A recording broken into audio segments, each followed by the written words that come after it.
one of the ways that pets engage us with the whole of God's creation is that for many of us, especially urban dwellers, pets are the part of God's creation that are right in our homes, in our lives on a regular basis.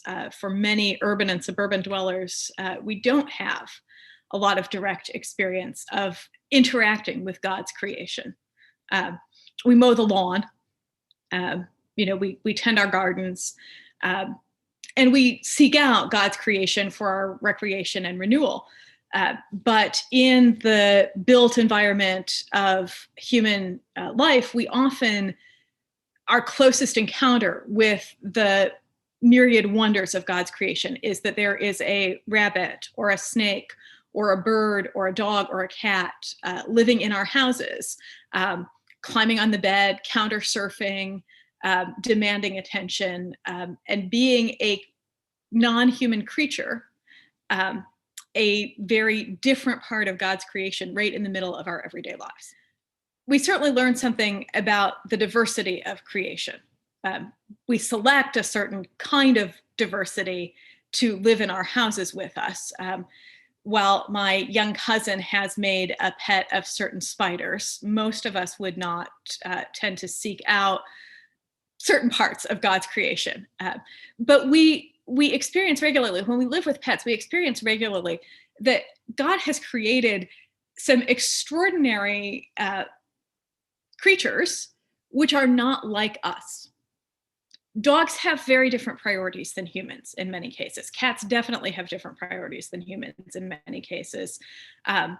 Birds, to live with a bird, you have to remember that this is a creature with very different needs than your own. Your house needs to, your built environment needs to accommodate a different part of God's creation. It may be very common to have a dog or a cat as a pet. And that means that we are living with someone who was created for a very different function in the world than we are. Dogs run or herd. Perhaps cats' function is to remind us that we're not in control.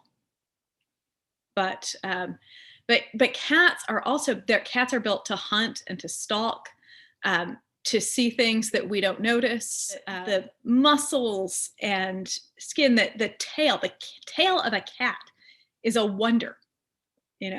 It is a balancing instrument that we don't have. And the whiskers of a cat are an extraordinary way of exploring the world. So we have an opportunity to appreciate how many different ways the world can be built. One of the things that living with pets teaches us, I think, about our relationship with God and God's relationship with us is that we have to learn to communicate when there is no shared language. Some animals do learn a certain amount of English or Japanese or whatever language we speak in the home. But for the most part, we have to learn to pay attention in a way that I think will help us both listen to God and be listened to by God if we are aware of what we're doing. When a pet is ill or uncomfortable, we need to learn to listen to nonverbal explanations and nonverbal cues. When a pet is hungry, they usually are very clear about their communication, but not always. I live with a cat, and it is sometimes very difficult to tell whether what he wants is to be snuggled, to be chased around the house, to eat, or something that I have never yet figured out.